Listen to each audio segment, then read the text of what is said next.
le plus souvent, quand on parle de Pentecôte, on parle du Saint-Esprit.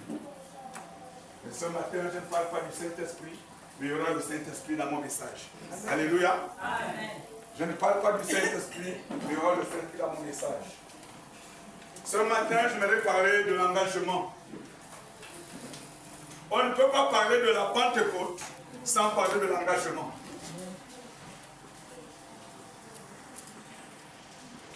On ne peut pas parler de la Pentecôte sans parler de l'engagement.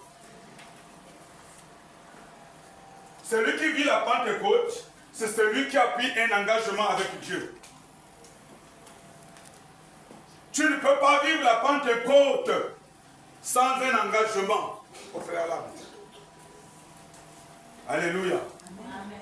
Tu as besoin de prendre un engagement. Ou soit tu as déjà pris un engagement, il faut que tu revoies ton engagement.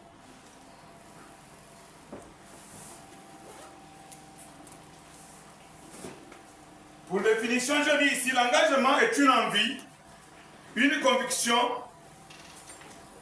personnelle qui s'exprime par une participation à une mission, à une cause ou à un projet. L'engagement, c'est une envie, une conviction personnelle qui s'exprime par une participation à une mission, à une cause ou à un projet. Conviction personnelle. L'engagement, personne ne peut t'obliger à faire un vœu ou à prendre un engagement envers Dieu. Alléluia. Amen. Alléluia. Amen. L'engagement, c'est une décision que tu prends. L'engagement, c'est un contrat que tu signes avec Dieu.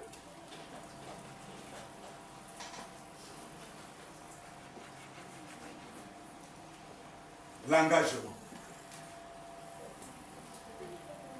Jésus avait pris un engagement avec Dieu.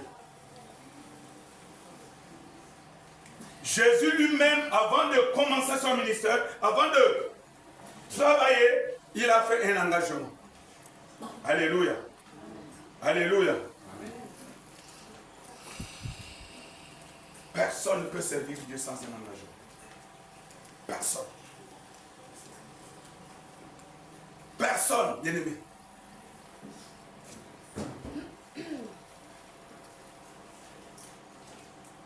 Personne ne peut servir Dieu sans un engagement. Sinon, on vient, comme on partait au cinéma, on regarde le film, on repart, il n'y a rien. Et puis quand on est fatigué, on s'assoit. Quand on est on fait ce qu'on veut. Mais quand quelqu'un a un engagement, il s'attelle, il travaille, il met tout pour lui pour honorer son engagement, pour s'acquitter de son engagement.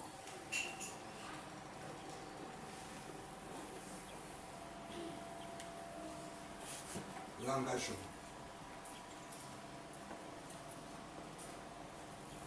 Sans l'engagement, tu ne pourras pas être motivé. Tu ne pourras rien faire, tu viendras rien que pour te satisfaire et partir. Quand c'est bien, tu viens, quand c'est mal, tu t'assois. Mais quand tu prends un engagement, même dans la douleur, tu es là. Amen. Parce que tu dois honorer ton engagement.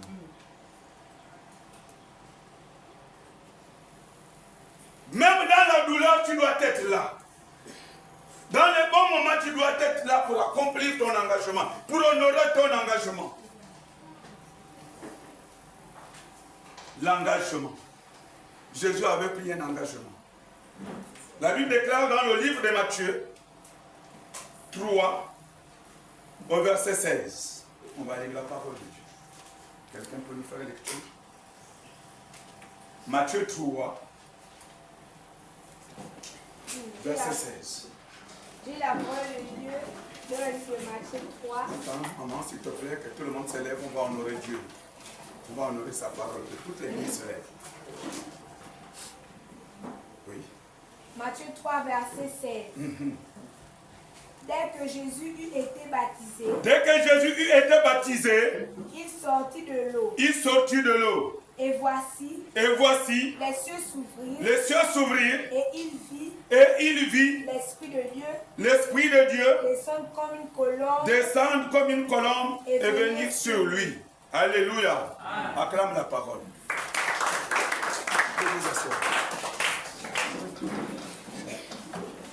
La Bible nous dit,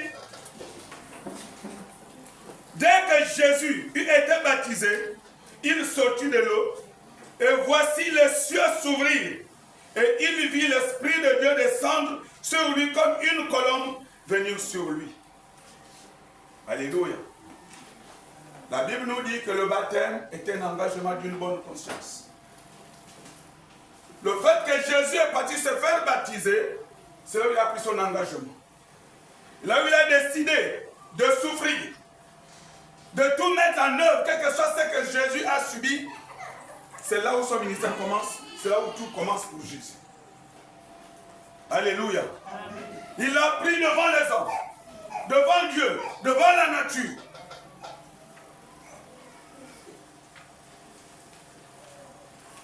Et c'est quand tu prends ton engagement là, c'est là où Dieu te met l'esprit, son esprit. C'est là où Dieu te remplit de son esprit. Alléluia. Alléluia. Jésus, voilà l'engagement de Jésus. La Bible nous dit que le baptême est un engagement d'une bonne conscience envers Dieu. Jésus a fait un engagement avec Dieu. Il a signé un contrat avec Dieu. Père, je vais t'obéir. Je vais te servir. Quelles que soient les circonstances, je ne dois pas te désobéir. Quel est ton engagement avec ton Dieu? Que ce soit dans les bons moments ou dans les mauvais moments, Jésus n'a respecté son engagement. Il a honoré son engagement. Mais toi, que fais-tu de ton engagement, mon frère? Parce que chacun de nous a un engagement avec Dieu. Chacun de nous a un engagement avec Dieu. L'engagement, c'est très important dans la vie chrétienne. Tant que tu n'honores pas un engagement, vous savez, une parenthèse, le président Olingi, depuis ça fait mal. Pour certains. Amen. Alléluia. Amen. Il a dit, il va faire Libreville nouveau, un Gabon nouveau. Il est en train de tuer, ça fait mal pour d'autres. Et pour certains, d'autres, ça fait du bien. Mais c'est un engagement qu'il a pris. Il faut qu'il détruise pour qu'il réalise un Gabon nouveau. Tu ne peux pas prendre un engagement et rester tel que tu es. Tu ne peux pas prendre un engagement avec Dieu et continuer à vivre dans la fornication. Tu ne peux pas prendre un engagement avec Dieu et continuer à tromper ta femme ou à tromper ton mari. Tu peux prendre un engagement avec Dieu et continuer à vivre dans le mensonge. Quel est ton engagement avec ton Dieu bien-aimé? Quel est ton engagement avec ton Dieu?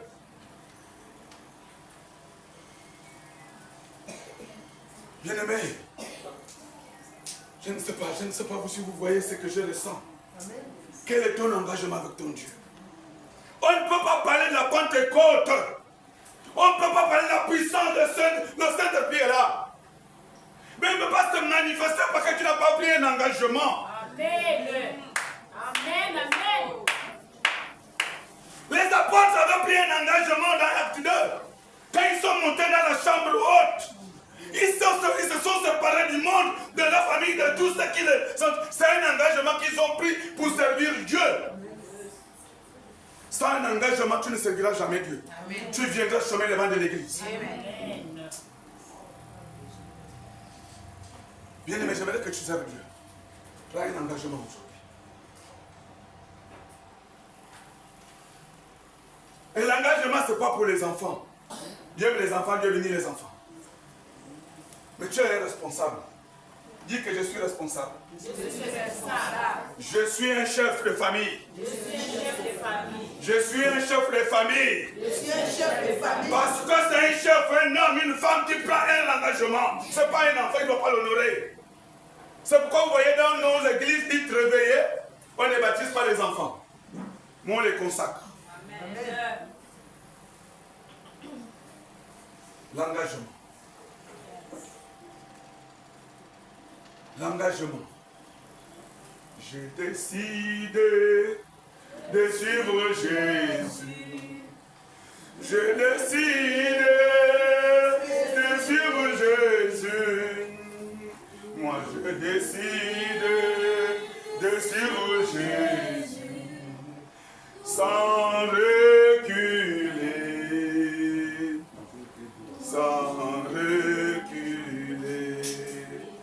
connaissez le chant là? On peut le chanter, l'église, on va chanter ce chant.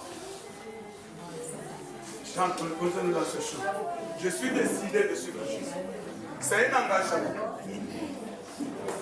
On peut aller. Je suis décidé de suivre Jésus. Sans reculer, toujours tout va sans reculer.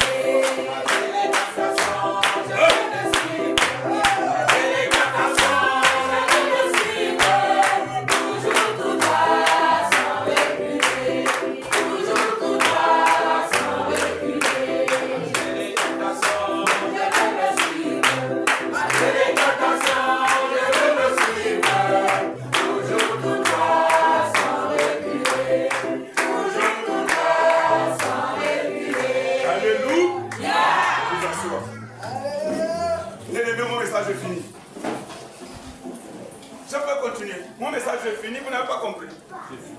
Mon message est fini. Vous voyez que mon message est presque fini. Bien-aimé, prends un engagement. Tu ne peux pas servir Dieu sans engagement. L'engagement est profond et englobe un lien émotionnel fort. Une identification avec ses valeurs et une motivation à contribuer au succès. Bien-aimé, tu dois travailler quand tu prends un engagement. Tu dois travailler quand tu prends un engagement. L'engagement se traduit par une implication plus active et durable. Ce n'est pas pour un jour. Tant que ton engagement n'est pas accompli, tu ne dois pas abandonner. Tant que ton engagement n'est pas accompli, tu ne dois pas abandonner. Tu dois travailler nuit et jour pour accomplir ton engagement. C'est pour respecter les clauses. Parce que l'engagement, c'est les clauses que tu utilises avec Dieu. Tu t'engages, Dieu écoute ta parole, Dieu prend note. Il dit, ma fille, mon fils s'est engagé. Parfois, aller guérir les malades.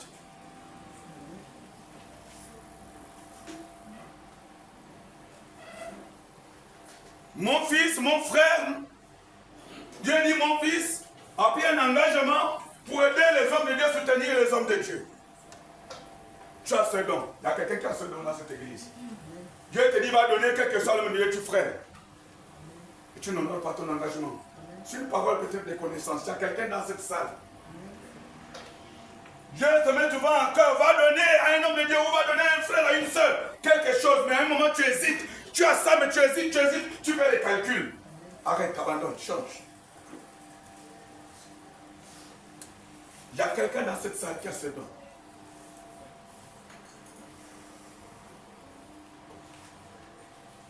Fais ta part. Fais ta part. Dis avec moi, je fais ma part. Je fais ma part. Je fais ma part.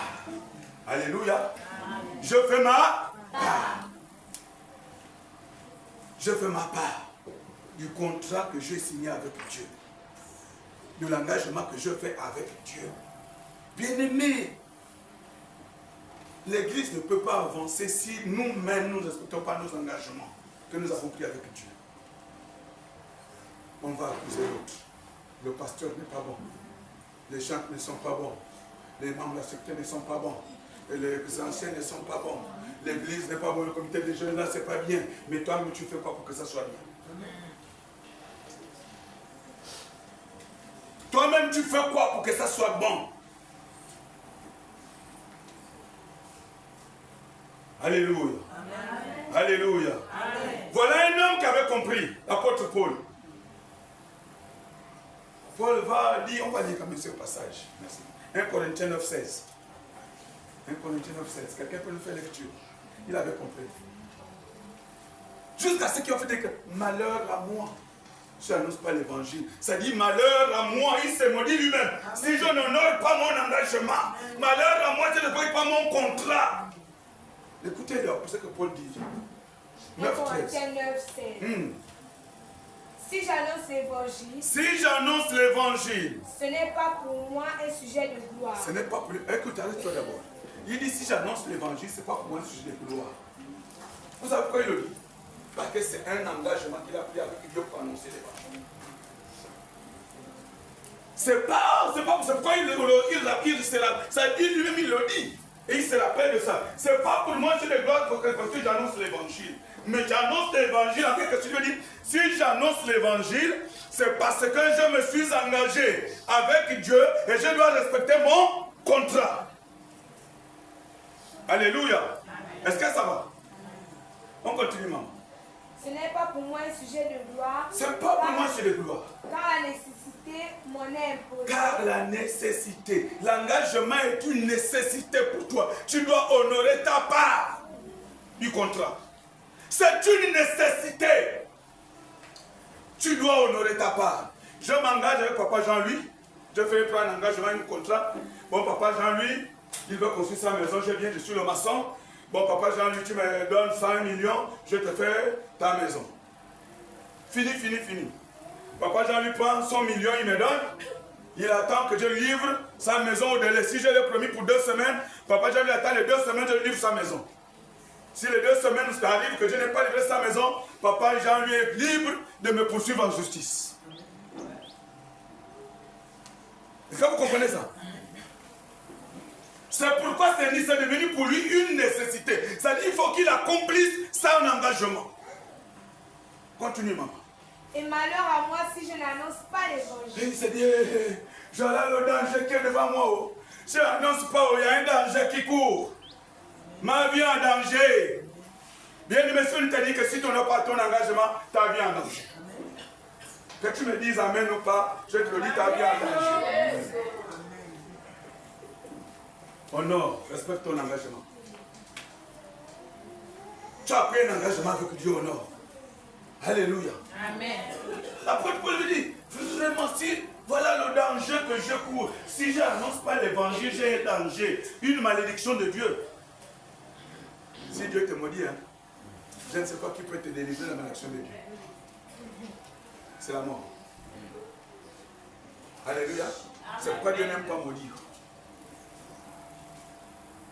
Mais nous-mêmes, parfois, nous attirons la malédiction vers nous en oubliant notre part du contrat. À chaque fois que tu oublies d'honorer, de respecter ta part du contrat avec Dieu, la malédiction te poursuit. C'est pas moi qui le viens pour dire malheur à moi. Si je n'accomplis pas ma tâche. C'est-à-dire que je n'annonce pas l'évangile. Alléluia. Amen. Alléluia. Amen. Alléluia. Amen. Un engagement avec Dieu, il te prend d'ici.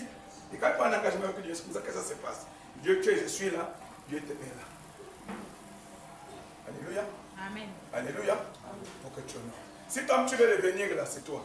Dieu ne te dicte rien. Dieu n'est pas dictateur.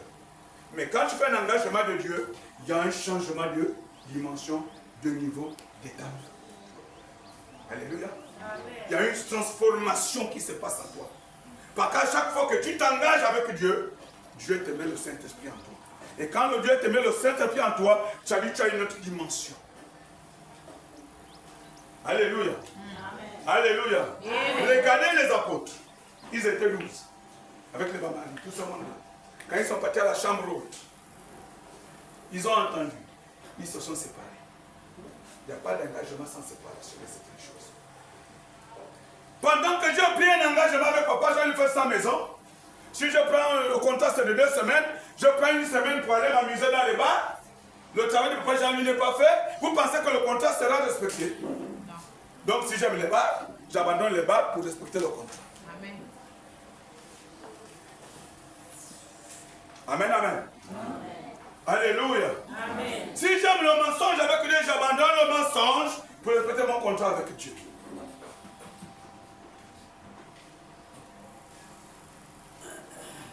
Bien aimé, tant qu'il n'y a pas ça, Dieu n'est pas en toi. Je te le dis, Dieu n'est pas en toi. L'engagement t'amène ou t'introduit à une transformation totale que même le monde ne peut pas te reconnaître.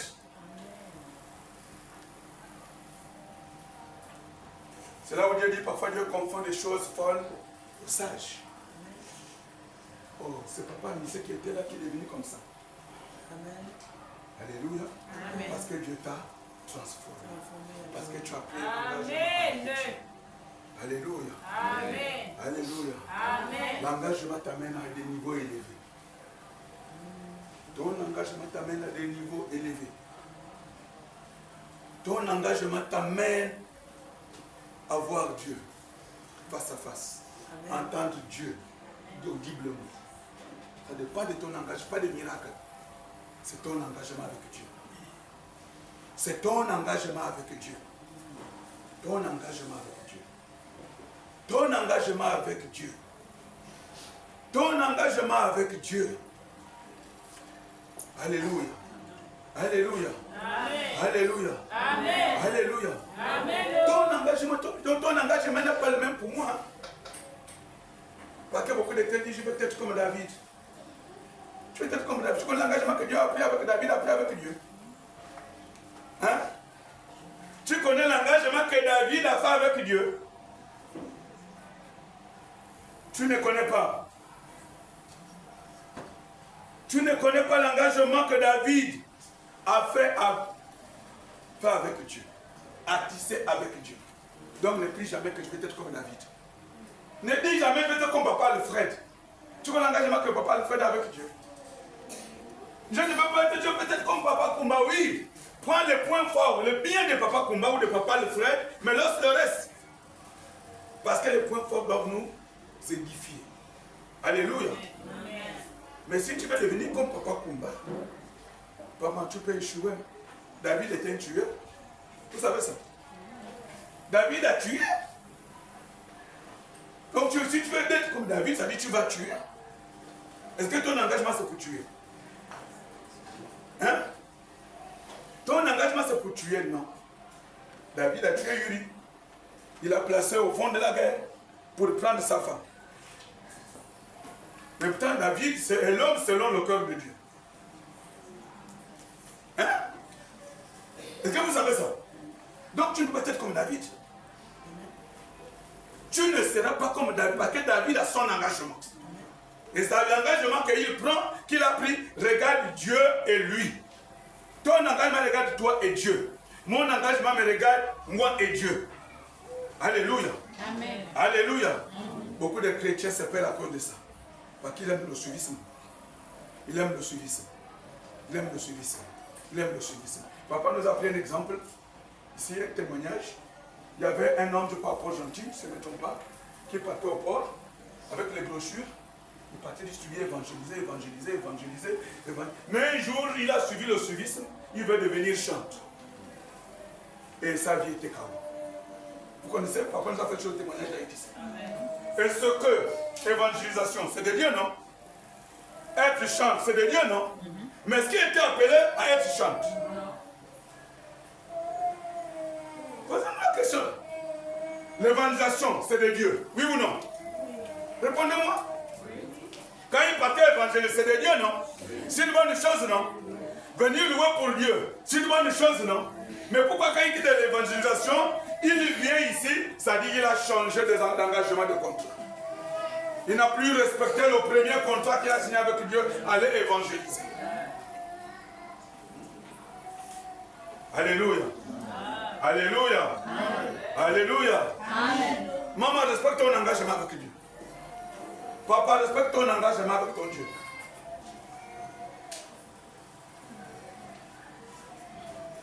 Pas du malheur. Si j'annonce, ce n'est pas pour moi un sujet de gloire. Mais je suis obligé à quelque chose. C'est-à-dire, je suis condamné. Je suis obligé parce que je me suis engagé. Même si ça fait mal, même si je suis fatigué. Il est arrivé même un moment, Paul, on va dire, Paul ne parle pas là-bas. Il va dire, je ne parle pas là-bas, c'est mon engagement que je parle avec Dieu. Dieu avec moi, je m'en vais. Paul a pris des risques. Où ils sont venus même lui dire, non, apôtre, ne rentre pas là-bas, ne parle pas dans la ville là. Sinon on va te tuer. Il dit non, moi Dieu m'a envoyé là-bas, je pars. Parce que c'est un engagement que j'ai pris. Si je ne parle pas, comment ils vont entendre l'évangile? Parce qu'il savait qu'il devait honorer son engagement. Tu ne peux pas être un homme de Dieu sans honorer tes engagements.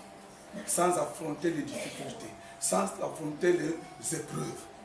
Ce n'est pas parce que tu as pris un engagement avec Dieu que tu ne dois plus souffrir. Moi je vous dis, je n'aime pas prêcher l'évangile de façon. Moi j'appelle ça façon. Tu sers Dieu, tu vas souffrir. Tu sers Dieu, tu dois travailler. Amen. Alléluia. Amen. Tu sers Dieu, tu dois. Dieu a dit, celui qui ne travaille pas ne mange pas. L'ouvrier mérite son salaire. Si tu sers Dieu comme pasteur, tu auras le salaire de pasteur. Tu sers Dieu comme évangéliste, tu auras le salaire d'évangéliste. Tu sers Dieu comme maçon, tu auras le salaire de maçon. C'est pas parce que tu es à l'église que tu es maçon, tu dois plus aller faire la maçonnerie. C'est faux. Oh, Dieu va me bénir. Tout va tomber du ciel. C'est plus l'évangile. Ça, c'est pas l'engagement que tu as pris avec Dieu.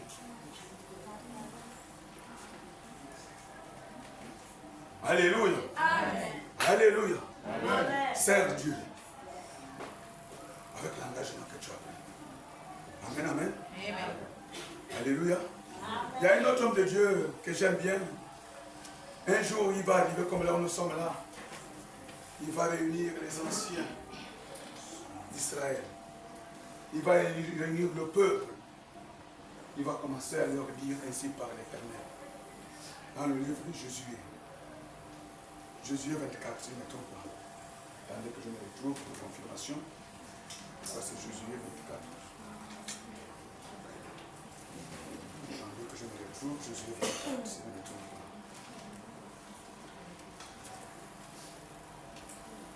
Josué 24, verset 15.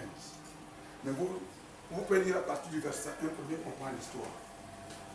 Josué va commencer à dire qu'il va réunir le peuple. Il va commencer, voilà ce que dit Dieu.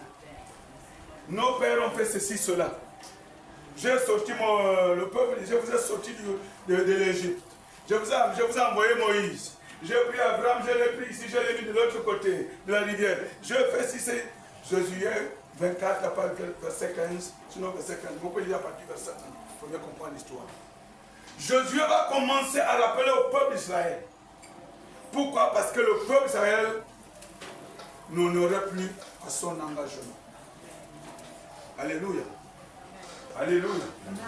Josué va dire au peuple, aujourd'hui là, choisissez qui vous voulez.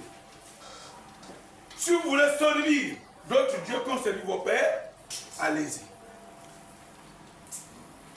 Mais si vous voulez servir l'Éternel, c'est bien. Mais moi et ma famille, nous servirons l'Éternel. C'est un engagement que Jésus prend devant le peuple. Il dit aux autres, vous là, choisissez qui vous voulez servir. Mais je vous ai rappelé ce que Dieu a dit, d'Abraham jusqu'à nos jours, ce que Dieu a fait. Mais moi, je décide, moi et ma famille, nous servirons l'Éternel. Alléluia. Amen. Quand tu t'engages avec tout ce qui est pour toi. À servir l'Éternel. Alléluia. Amen. Quand tu veux servir l'Éternel, tu prends l'engagement. Tu prends l'engagement de servir Dieu avec tout ce que tu as. Tout ce qui est en toi, tout ce qui est pour toi. Tout cela doit, ça dit, font partie de l'engagement que tu prends avec Dieu. Je ne sais pas si vous me comprenez. Alléluia. Je n'aime pas servir Dieu, j'ai des millions, j'ai 5 millions à la maison. Ça, c'est pas servir Dieu. Alléluia. J'ai des valises, des habits dans la maison, pendant que les autres n'ont pas des habits, ils viennent à l'église avec les phares derrière. Alléluia. Avec les phares derrière, moi je viens bien, pendant que ce temps même, c'est les cafards qui me gaspillent les habits, et tu dis que tu sers Dieu. Tu dis que tu as ton engagement. Je vous dis non. Quand on s'engage avec Dieu, on s'engage avec tout ce qu'on a, tout ce qui est pour moi, tout ce qui est à moi, s'engage avec Dieu. Dieu s'est engagé avec toute sa famille. Ce n'est pas la famille de Dieu qui avait dit que nous on s'engage. Dieu a dit, moi et ma famille, nous servirons. Et je pose à ma famille, ça dit, je pose à moi à ma richesse, je pose à mes biens, je pose à mes enfants de me suivre et de servir le Seigneur. Amen. pas à négocier. Bien-aimé, tu veux servir le Seigneur seul, c'est tout ce que tu as. Et tu seras béni.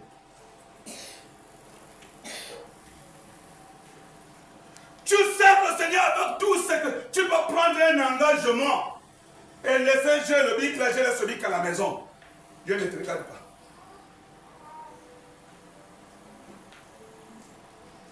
Jésus avec sa famille. Il a dit, moi et ma famille, nous servirons Dieu. Nous servirons l'Éternel. Il peut dire, moi je sers l'Éternel, ma famille fait ce qu'il veut. Pourquoi il a choisi sa famille?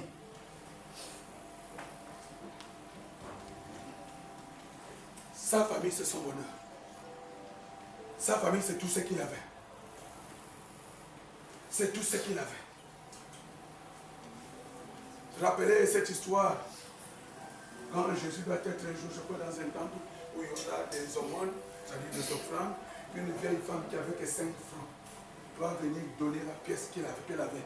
Jésus va dire quoi? À ceux qui avaient donné des centaines et tout. Et cette femme avait donné tout pour elle. Alléluia. Amen. Jésus a dit quoi aux disciples?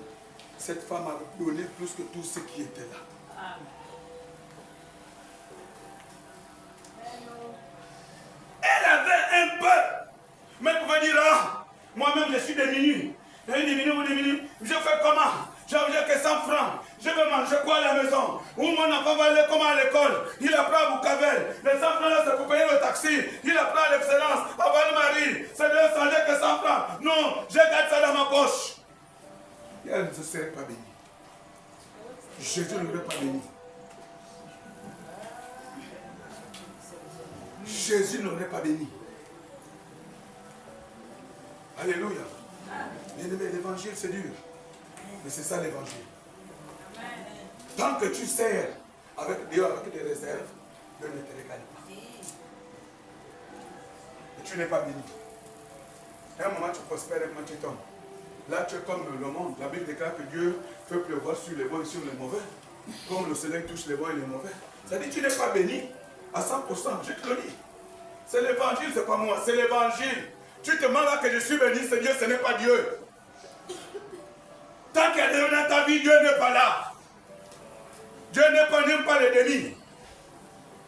C'est pourquoi quand Dieu te remplit du Saint-Esprit, il te remplit et ça déborde. C'est pourquoi Dieu a permis de pas du revêtement. Parce que quand tu acceptes Jésus, Dieu te met en lui en toi le Saint-Esprit. Mais c'est insuffisant. Alléluia. Amen. Mais il te bâtit le Saint-Esprit pour que ça déborde. Il vient te revêtir. J'ai déjà des habits, mais il vient, ça déborde. Alléluia. Est-ce que vous comprenez? C'est ça l'engagement avec Dieu. Bien-aimés, j'espère que vous comprenez ce message. Je suis en train de terminer. Pour terminer, j'aimerais te dire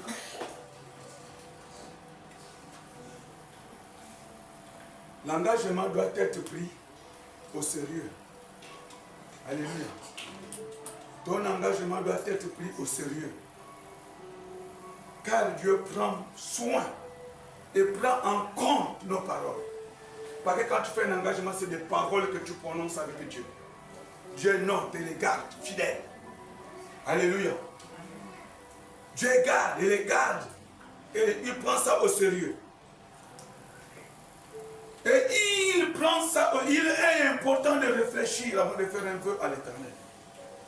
Bien-aimé, réfléchis. Un vœu à Dieu, vous l'avez compris. Mieux vaut pour nous de ne pas faire de vœux, de ne pas prendre des engagements. Vaut mieux, reste même comme ça, ne prends pas des engagements. Mais quand tu prends un engagement avec Dieu, c'est dangereux. Alléluia. Ouvrons dans Proverbe 25, et Proverbe 25 et Ecclésiaste 5, 4. On peut lire les deux passages, je vais terminer par ces deux passages. Proverbe 20, 25, Ecclésiaste 5, 4. Proverbe 20, verset 25. C'est un piège pour l'homme. C'est un piège pour l'homme. Que de prendre à la légère un engagement sacré. Que de prendre à la légère un engagement sacré. Bien-aimé, attends s'il te plaît. Même la confession de foi que tu as faite, Seigneur Jésus, je t'accepte comme sauveur et Seigneur personnel, je te donne ma vie. C'est un engagement que tu as pris et c'est un engagement sacré. Alléluia. Tu dois le donner. Tu peux continuer. Et de ne réfléchir qu'après avoir fait un vœu. Vous comprenez? C'est-à-dire réfléchir avant de faire un vœu sacré. Bon, Ecclésiaste nous dit quoi? 5, 4. La 5, 4. On va terminer. Ecclésiaste 5, verset 4. Lorsque tu as fait un vœu à Dieu, ne tarde pas à l'accomplir, car il n'aime pas les insensés. Non, ne dirai pas encore, maman, pardon. Lorsque tu as fait un vœu à Dieu, ne tarde pas à l'accomplir, car il n'aime pas les insensés. Accomplis le vœu que tu as fait. Alléluia. Qui peut encore lire au fond là-bas? Quelqu'un d'autre? On va terminer par là. Quelqu'un d'autre? On a les Bibles, non? Au fond. Qui peut encore lire? Derrière là-bas, qui peut lire encore? Il y a les... Lorsque tu as fait un vœu à Dieu, ne tarde pas à l'accomplir. Car il n'aime pas les insensés. Accomplis le vœu. Alléluia. Alléluia. Quand tu tardes d'accomplir ton engagement, tu deviens un insensé. Alléluia. Amen, amen. Alléluia. Amen. Vous pouvez se lever. Je vais inviter le pasteur en chantant ce chant. Les chants. J'ai décidé de suivre Jésus. Peu importe les circonstances, le temps que j'ai pu traverser, j'ai décidé de suivre Jésus. J'ai décidé de suivre Jésus. J'ai décidé de suivre